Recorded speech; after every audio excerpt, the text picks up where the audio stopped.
Hello guys, welcome to our channel a story Taylor.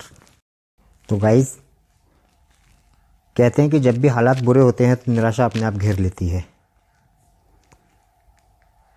इन्हीं हालात को देखकर जो लोग निराश नहीं होते हैं वही लोग ज़िंदगी में सफलता की सीढ़ी जरूर चढ़ते हैं।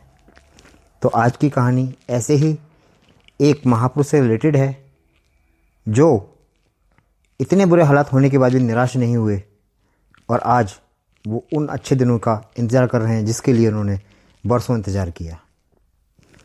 तो इसीलिए गाइस, जब भी कभी हालात बुरे हों तब इस कहानी को सुन लेना, बहुत ज़्यादा मोटिवेशन मिलेगा। इन महापुरुष का नाम है देशराज जी। तो देशराज की कहानी, देशराज की ही जुबानी।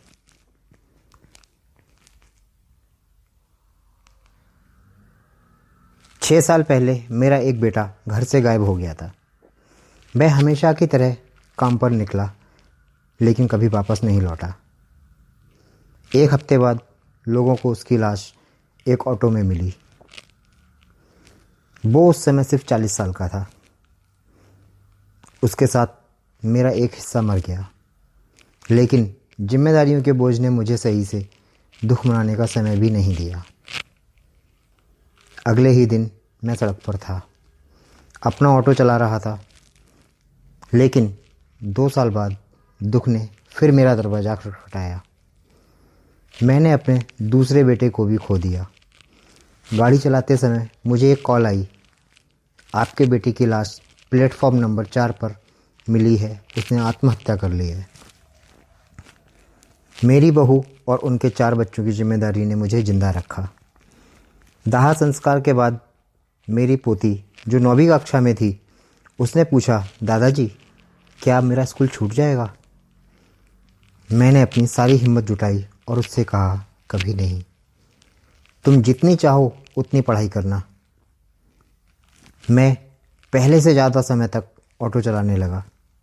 मैं सुबह 6 बजे घर से निकलता और आधी रात तक अपना ऑटो चलाता। इतना करने के बाद भी मैं हर महीने 10,000 रुपये कमा पाता। उसके स्कूल की फ़ीस और स्टेशनरी पर 6,000 खर्च करने के बाद मुझे 7 लोगों के परिवार को खिलाने के लिए मुश्किल से 4,000 रुपये ही बचते थे। अधिकांश दिनों में हमारे पास खाने के लिए बहुत ही मुश्किल से कुछ होता है। एक बार जब मेरी पत्नी बीमार हो गई तो मुझे उसकी दवाई खरीदने के लिए घर घर जाकर भीख मांगनी पड़ी।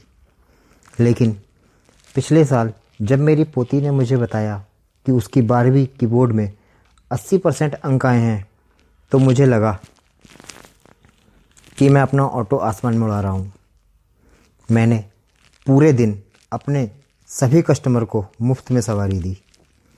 पोती ने मुझसे कहा, दादाजी मैं दिल्ली में बीएड कोर्स करना चाहती हूँ। उसे दूसरे शहर में पढ़ाना मेरी औकात से बाहर था, लेकिन मुझे किसी भी कीमत पर उसके सपने पूरे करने थे। इसीलिए मैंने अपना घर बेच दिया और उसकी फ़ीस चुकाई।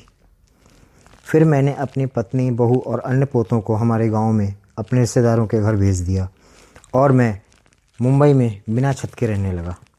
अब 1 साल हो गया है और सही कहूँ तो ज़िंदगी से कोई शिकायत नहीं है। अब ऑटो ही मेरा घर है। मैं अपने ऑटो में ही खाता और सोता हूँ और दिन भर लोगों को उनकी मंजिल तक ले जाता हूँ। बस कभी कभी दिन भर ऑटो चलाते हुए पैरों में दर्द होता है, लेकिन जब मेरी पोती फ़ोन करके कहती है कि वो अपनी क्लास में फर्स्ट आई है तो मेरा सारा दर्द गायब हो जाता है। मुझे उस दिन का बेसब्री से इंतज़ार है जिस दिन वो टीचर बन जाए और मैं उसे गले लगाकर बोल सकूं कि मुझे उस पर कितना गर्व है। वो हमारे परिवार की पहली इकलौती ग्रेजुएट होने जा रही है। जैसे ही उसका रिजल्ट आएगा मैं पूरे हफ्ते किसी भी कस्टमर से पैसे नहीं लूँगा। अगर कभी कोई मुंबई जाए और इन महापुरुष देशराज जी से मिलना चाहे तो आप इनसे मिल सकते हैं।